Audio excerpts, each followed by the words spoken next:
You found it. Your home for the best content on your favorite team, the Fighting Tigers of LSU. Do us a favor. Subscribe to the channel. Leave your comments below. Be sure to smash that like button.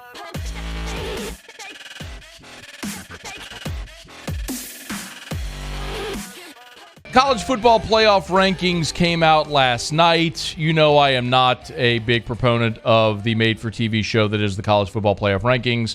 But as the season goes along, there are more and more questions that linger as we get closer to the final rankings. And one of the more interesting scenarios that I saw laid out was by Pete Fiutak of College Football News, who tweeted about the college football playoff meltdown, which would include LSU winning out. And he notes, you can't put two SEC teams and not the champ, can you? Also mentioned you can't leave out 11-1 Tennessee. And you can't put in three SEC teams, can you? And Pete notes yes to all three. Pete Fiutak joins us now. Pete, we appreciate you, man. How are you?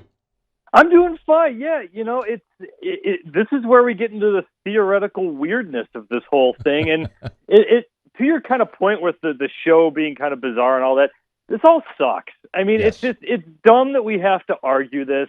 It's dumb that we have to, we should be doing in a expanded playoff version already where there is a mechanism where you can win your way in. Like, instead of thinking what the panel of judges might be believing right now, we should be thinking, okay, well, hey, if LSU wins the SEC championship, it is in the college football playoff. You know, who cares what happens after that?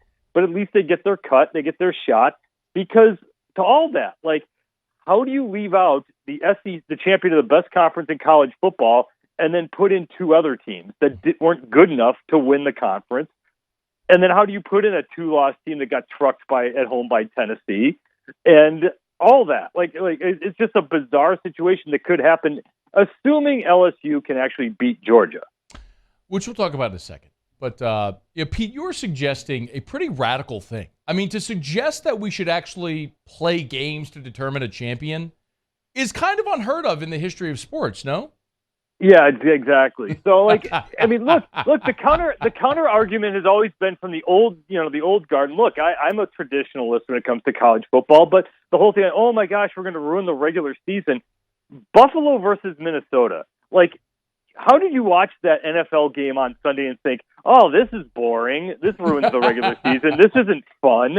And then, you know what? Maybe we should have at the end that a panel of judges decides who the four best NFL teams are and just, say that's it. Because last year you don't have the Rams. You don't have, a bunch of, Super Bowl champions. I mean, it's all silly. So it should just expand it. Just say top six, like they have it proposed, top six conference champions. And then you can come up with the next six after that. And it'll be fine. It'll all work out all right. I am very, very much looking forward to the day. So you and I are fighting the good fight and waving the banner, certainly. It'll get there. Yes, it will, and everyone will see that it'll be just fine. Actually, it'll be better than just fine. It'll be spectacular. It'll be better. It'll involve more fan bases. It'll make conference championships a bigger deal. Where right now, North Carolina fans can think, hey, we have a shot. Yes. Kansas State fans can think we have a shot. And again, who cares if they get trucked 55-3 by the SEC champion once they get in there? It's just the matter of having a chance to play for the national championship and being able to actually play your way into this. He's on Twitter at Pete Fiutak, Fiutak, College Football News publisher. So I want to go back to the scenario that you laid out. So do you firmly believe that a two-loss SEC champion LSU would be in? It has to be in the discussion. It depends. It all depends on what happens everywhere else. So to know the College Football Playoff Committee is to know that they really are trying their best. There's no ulterior motives here. The whole idea of, we want to put this team in for ratings and this, that's not how they work. They really legitimately want to make sure they get the four best teams possible, and they want to be able to explain their way in doing this. And look, in the short history of this thing over 8 years, we know how it works. If you go 12-1 or go undefeated and win your Power 5 conference championship, you are in. The only time that didn't happen was 2018 with Ohio State, and that's only because you had three other teams that were there, and you had a 12-0 Notre Dame, and someone had to be left out of the five. That's it. So until something else happens, I'm still buying in that definitely a 12-1 USC is in no matter what. Absolutely. Okay. 12-1 ACC team, that's a little dicey. But like, if you're an LSU, you want a 2-loss ACC champion. You want a 2-loss or maybe even 3-loss Pac-12 champion, and you need TCU to start losing fast, because you can't have a 12-1 TCU, even if it loses the Big 12 title. In that case, I would almost say maybe they would take LSU over a 12-1 non-Big 12 TCU, conference champion beat TCU. So there are certain parts of this, but then you're also bucking history because they've never taken a 2-loss team before. But if LSU does this and beats the unquestioned 12-0 number 1 Georgia team in the SEC championship, kind of hard to put in. Again, you can't. How do you explain putting Georgia and Tennessee in and not the champion of the conference? That's the argument a lot of people are having. But to your point, you've never seen a 2-loss conference champion or a 2-loss conference champion get into the playoff. Pete, one of the examples I gave, though, where there was potentially precedent was 2017. Auburn. It was Auburn in 2017. Yep. But Auburn was number 2 in those penultimate rankings. Does that suggest LSU has to be in the 4 before they play Georgia? And that's the thing to remember. It doesn't work like that. Remember when this first started, first of all, to the 2-loss thing, the College Football Playoff Committee's lucked out. We have yet to have an outlier Power 5 conference champion. We haven't had that like Northwestern shocks Ohio State thing, right. or it's gone really, really chalky over the last 8 years when it comes to the conference champions. And even when it's not, it's like last year where, Baylor holds on against Oklahoma State, or, Utah loses to Oregon. It's something that's not that crazy. So they haven't had that weird moment where the unquestioned top team in the conference loses. But yeah, to your thing, if you remember 2014, when this whole thing started, TCU was 3rd in the penultimate rankings. It's the only time ever anybody uses that word. But it's the second to last rankings. TCU was 3rd, and they just destroyed Iowa State. I want to say it was like 55-3. It was 55-3, yes. So everyone who knows the AP and coaches polls are like, oh, okay, well, they're number 3. Well, obviously they're in now. And then what you forget is the College Football Playoff Committee, they throw out the previous rankings and they start over each and every week. And then at the very end, they ask, did you win your Power 5 conference championship? And technically, TCU didn't. I mean, technically, they lost to Baylor, so Baylor was the technical champion. So TCU dropped from 3 to 6.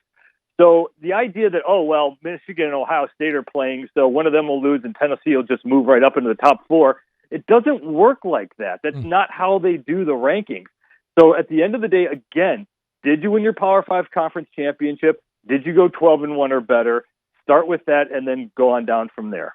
He's on Twitter at Pete Fiutak, College Football News publisher. If I asked you, Pete, subjectively, not who are the most deserving, but who are the 4 best teams in college football through 10 games, who would you say? I don't mean to hesitate here, but the only problem is, are we really so sure that the SEC is that awesome? I think so. It's obviously the best, but like we all kind of forget that Tennessee went to overtime against Pitt, and that Mississippi State struggled against a little bit against Arizona, and Alabama should have probably lost to Texas. So the idea that we have to get 3 teams in because they're playing each other, it's a little weird. But on the flip side, the Big Ten stars haven't played anybody really that great yet. We still don't know if USC has a defense, so there's a whole lot of question marks out there. But if I were to do this if you're saying who is my 4 teams that right now, let's say, forgetting everything that happened, the 4 teams that I'm most afraid of in a college football playoff tournament right now, Georgia, Ohio State, I'm saying I know they stunk all year. I don't want to see Alabama in any sort of tournament when it really is game on. They're 2 plays away from being the undefeated number 1 team right now.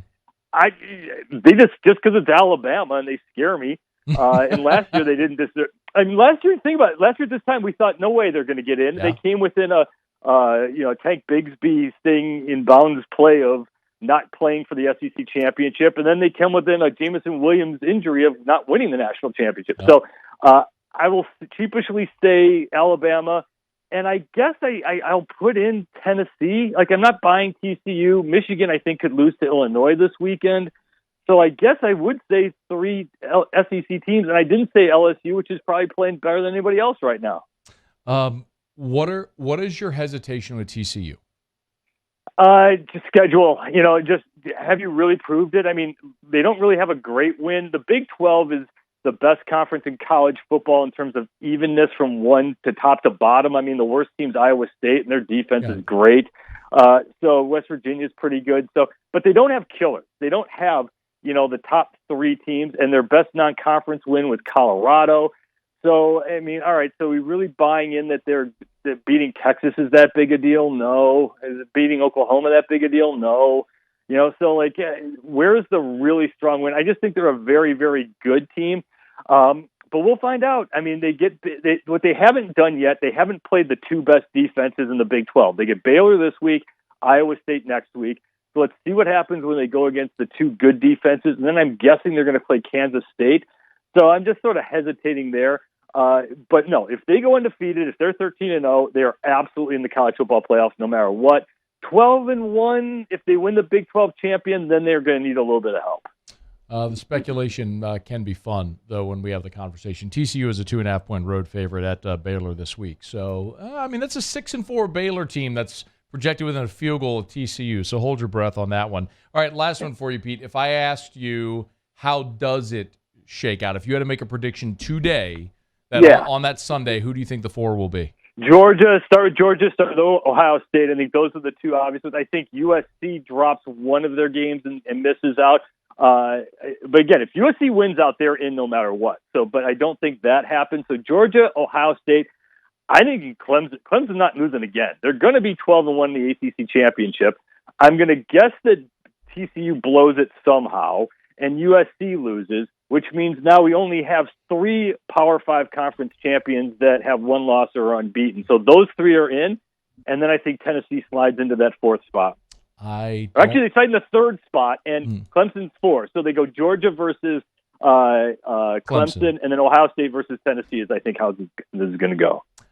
I don't disagree with you, actually. Pete Fiutak of College Football News does great work, man. Go to collegefootballnews.com. Follow him on Twitter at Pete Fiutak, Fiutak. Pete, we always appreciate it, man. Thank you. Anytime. Go Tigers. Hey, thanks so much for watching. Please leave your comments. I love to interact. And be sure to hit the red subscribe button below.